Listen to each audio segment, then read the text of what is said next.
continue de parler de la COP30 avec vous, Jules, la COP à Belém au Brésil, et il faut bien le dire, les infox pullulent sur les réseaux sociaux. Oui, à commencer par des vidéos trompeuses qui prétendent montrer les coulisses honteuses de l'événement pour le décrédibiliser, avec plusieurs techniques de désinformation. Première technique, utiliser une vidéo réelle, mais la détourner. Exemple avec ce post sur le réseau social X, où l'on peut voir une jeune femme déambuler dans un quartier populaire en tenue plutôt apprêtée. C'est une businesswoman, selon la légende du post, invitée à la COP et qui est contrainte à marcher tous les jours dans ce quartier pour rejoindre son hôtel, qui coûte pourtant 300 000 réals brésiliens, 50 000 $ la semaine. Voilà donc ce qu'on peut lire dans la légende de ce post qui a été vu plus de 2,3 millions de fois. Mais cette information, eh bien, elle est tout simplement fausse, puisque ici, on n'est pas au Brésil, mais en Géorgie. Le bâtiment que vous voyez au fond de l'image, c'est la forteresse de Narikala sur les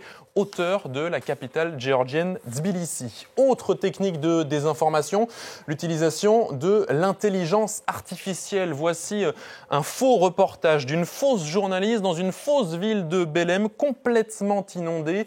La réalité que le Brésil voudrait cacher au monde, peut-on entendre donc dans ce faux reportage, et la publication, eh bien, elle a elle aussi été vue et repartagée des dizaines de milliers de fois. Et ces techniques de désinformation, Jules, elles se multiplient en particulier à l'approche des grands événements sur le climat. Oui, ce sont les conclusions du rapport de l'ONG CAAD qui lutte contre la désinformation climatique. Publié quelques jours avant la COP30, ce rapport part d'un premier constat simple. Le nombre de fake news climatiques a explosé ces dernières semaines, plus 267% sur la période du mois de juillet jusqu'au mois de septembre. 14 000 posts ont été repérés sur les réseaux sociaux, des posts identiques à ceux que je viens de vous montrer. Mais peut-être plus inquiétant encore, ce sont les techniques de désinformation de Big Carbon que l'ONG met au jour en révélant les deux principales actions de Big Carbon, le lobby de l'industrie des énergies fossiles. Première action, la promotion du retardisme. Comprenez qu'il ne faut pas que les choses aillent trop vite. Les mesures soutenues par les scientifiques, trop cher, trop compliqué. À la place, ces entreprises proposent des solutions alternatives, modérées, compatibles avec les énergies fossiles, mais rejetées par les scientifiques. Et ce rapport l'assure, nous sommes tous inondés, biberonnés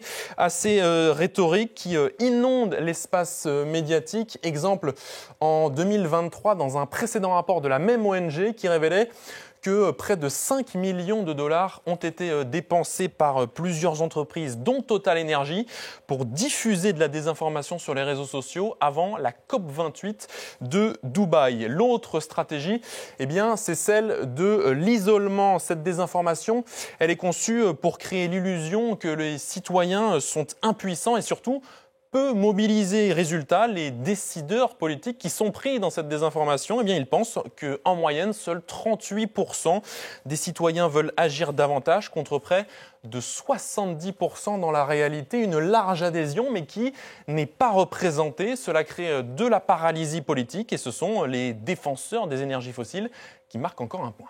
Une confusion sur le changement climatique qui eh bien, a suggéré une nouvelle forte polémique aux États-Unis. Elle concerne le fondateur de Microsoft, Bill Gates, engagé depuis des années dans la lutte contre le réchauffement et qui serait devenu tout simplement climato-sceptique. Oui, on commence par une note publiée donc par le cofondateur de Microsoft, note consacrée à la COP30 ces derniers jours, dans laquelle une phrase a fait polémique. La voici: le réchauffement climatique ne va pas conduire à l'extinction de l'humanité. Donald Trump, le président américain, connu pour ses positions climato-sceptiques, n'a pas tardé pour réagir et a jubilé. J'ai enfin gagné la guerre contre le canular du réchauffement climatique. Bill Gates a finalement admis qu'il avait complètement tort, mais là encore, c'est un petit peu plus compliqué que cela. Bill Gates, dans son texte, a bien réaffirmé que les conséquences du dérèglement climatique seraient gravissimes. C'est sur les solutions à y apporter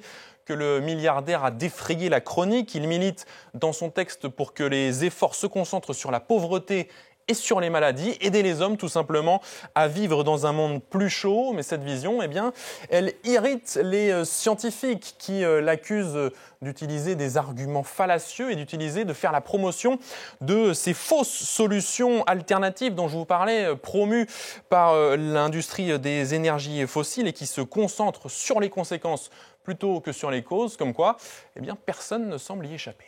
Ah oui, merci Jules Boiteau. Voilà pour ces rumeurs autour de la COP30.